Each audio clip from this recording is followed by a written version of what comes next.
आमतौर पे साइलेंट कर देते हैं फ़ोन, जब उठते हैं सुबह तब देखते हैं तो बहुत मिस कॉल थी। तो जो पहला मिस कॉल था उसी को हमने लगा के पूछा, हमने बड़ा जल्दी किया फ़ोन, तो बताया अखबार नहीं पढ़े आपने। तो मैंने कहा अभी तो नहीं पढ़े। तो बोले अखबार पढ़ो, आप बड़ी फोटो लगाया आपका। तो हमने मंगाया अखबार, तो देखा, हमने कहा ये तो बड़ी अच्छी बात है, हमारा फोटो छपा है अखबार में। खैर, लेकिन हमने फिर एक पार्टी बीएसपी के एक नेता को फ़ोन लगाया। मैंने कहा हम अभी तक थे क्या बीएसपी में हैं?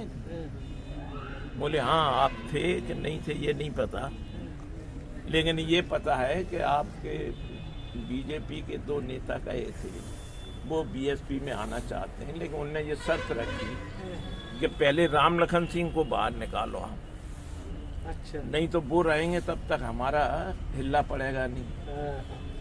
तो इसलिए इस कारण से आपको पार्टी से निकाला गया। तो हमने, वो तो ठीक है, हमें पार्टी से निकाला गया, लेकिन हमारे साथ ऐसा दुर्भाग्य है कि अब बीजेपी से जब निकाला गया तो चुनाव संजू सिंह लड़े और सबसे पहले निकाला हमको गया। तब भी हमने पूछा पार्टी के नेताओं से, भाई चुनाव हम नहीं लड़ रहे, अभी उनका समर्थन हमने नहीं किया, फिर हमें क्यों निकाल दिया? और संजू सिंह जो चुनाव लड़े उन्हें चुनाव के बाद निकाला गया। हमें मतलब उसी दिन चुनाव, मतलब टिकट डिक्लेयर नहीं हुआ था, हम ग्वालियर से भिंड आ रहे थे, रास्ते ही में फोन आया कि आपको पार्टी से निकाला जाता। चलो, हमने कहा कोई बात नहीं, हमने उस पर कोई प्रतिक्रिया नहीं, चलता रहा जैसे चल रहा।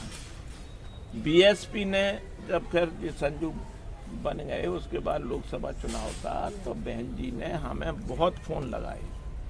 हमारे साले की तबीयत थी, हम कैंसर हुआ था, हम बॉम्बे थे। हमने उनसे कहा हम बॉम्बे ऐसे ऐसे दिक्कत में, इसलिए अभी नहीं आ सकते। तो बोले आप जैसे ही आए तैसे ही लौट के आइए। हम आने के बाद चले गए फतेहपुर, वहाँ हमारे मामा जी के नाथ जी का वो था कुछ लमन, वहाँ गए तो साइलेंट पे था। ये बहुत बजते हैं ना, क्या शादी में क्या बोलते हैं, डीजे, बहुत आवाज करते हैं, तो वो बज रहे थे तो सुनाई नहीं दिया कि साइलेंट पे था। हम बाथरूम के लिए गए तो निकाल के देखा तो हम 17 मिस कॉल थे। हमने और बाहर जाके जहाँ आवाज नहीं आया, हमने फोन लगाया पलट के, तो जिसने उठाया बोले बहन जी बहुत नाराज हैं आपसे। मैंने क्या हो गया? बोले आप फोन नहीं उठा रहे यार। मैंने कहा साइलेंट पे था, फोन नहीं मालूम पड़ा। खैर हमने की बात करा, बात की तो बोले क्या बात है, आपको फ़ोन लगाते आते हैं नहीं मिलने, फ़ोन लगाओ तो आप उठाते नहीं।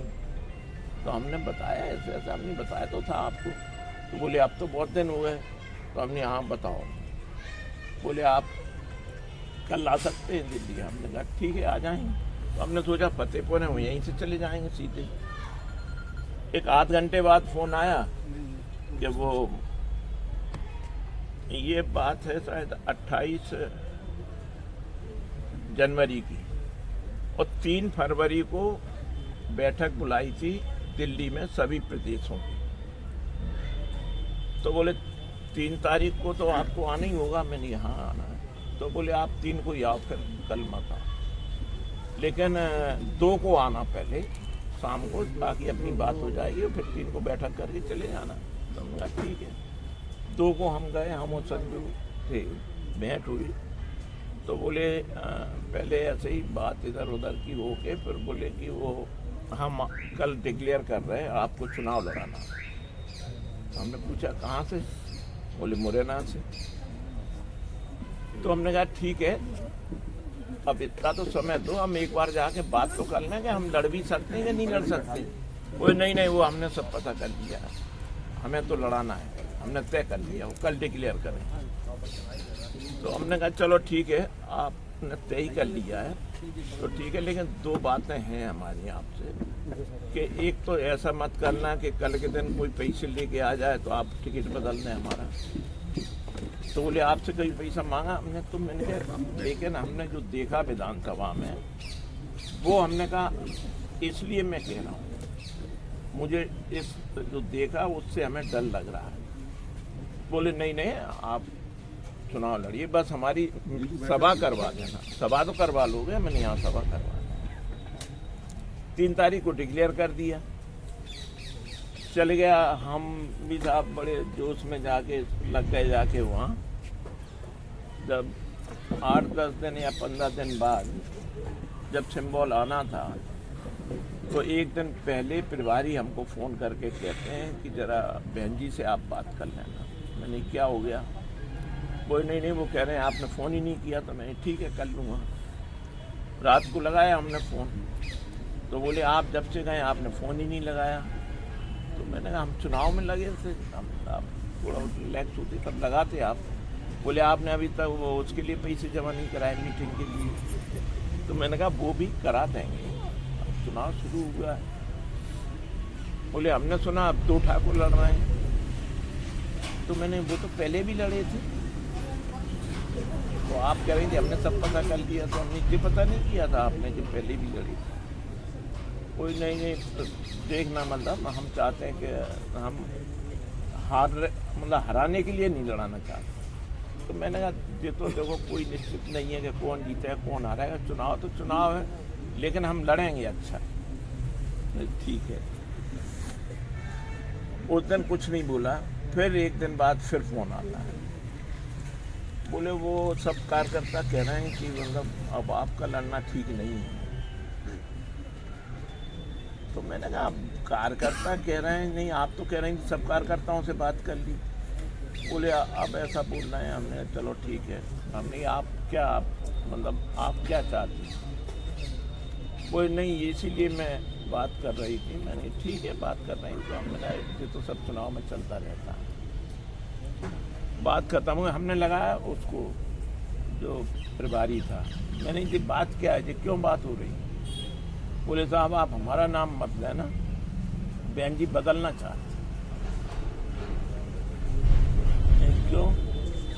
बोले अब मैंने ये बात कही नहीं, उस समय भी कट गया था, तब हमने कहा नहीं, कुछ बोले नहीं हम।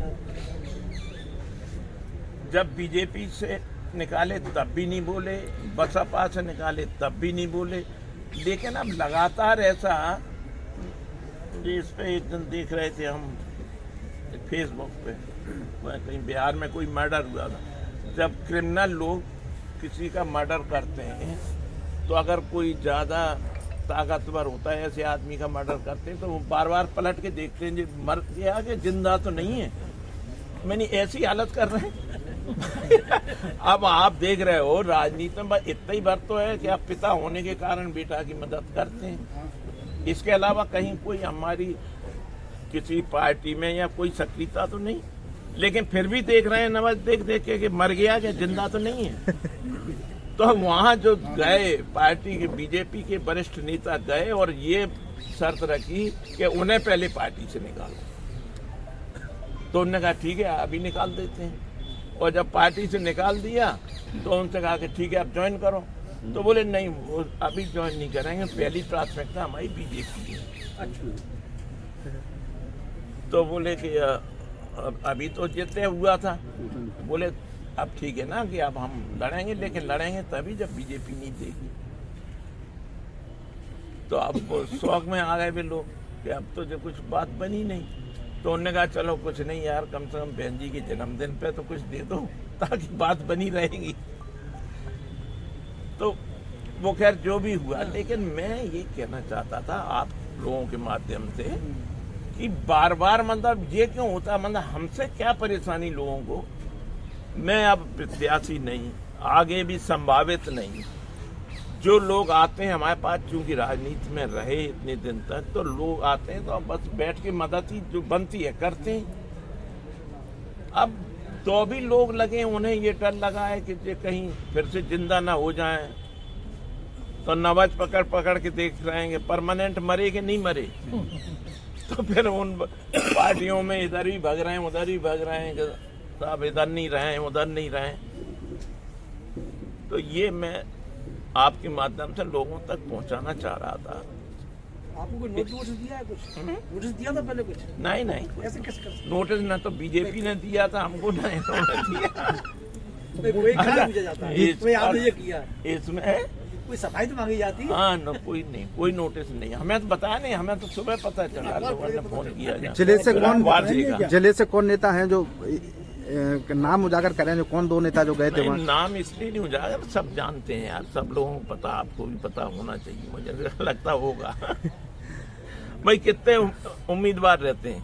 सही बात है, 2-4 ही तो रहते हैं हर पार्टी में, कोई ज्यादा थोड़ी रहते हैं। लेकिन किनको डर है, जिस तो सबको पता है। तो बसपा से निष्कासित के बाद अब आगे क्या प्रतिक्रिया है आपकी? नहीं, बसपा देखो, अब अगर पूछा जाए उसमें जाए तो हम तो सदस्य भी नहीं बने बसपा के कभी, इसलिए माना जाता हमको बसपा के, हम संजू के मददगार हैं, संजू के पिता हैं, इसलिए माना जाता। और हमने भी कभी इससे इनकार नहीं किया, मदद करते थे, कर रहे हैं अभी भी। उसमें क्या, बीजेपी में आ गए तो बीजेपी में कर रहे हैं। हमने तो कभी ये नहीं कहा कि नहीं संजू बीजेपी में, हम बसपा में। ये जरूर हमसे लोगों ने पूछा कि अब आप भी बसपा, मैंने कहा हम देखो ना बसपा ना बीजेपी, हम जहाँ हैं। अब हम बार बार ये नहीं कर सकते, लेकिन ये है कि जहाँ संजू है वहीं हम है, क्योंकि हमारा तो अस्तित्व खत्म हो गया ना। अब तो हमारा अस्तित्व सिर्फ इतना है कि हम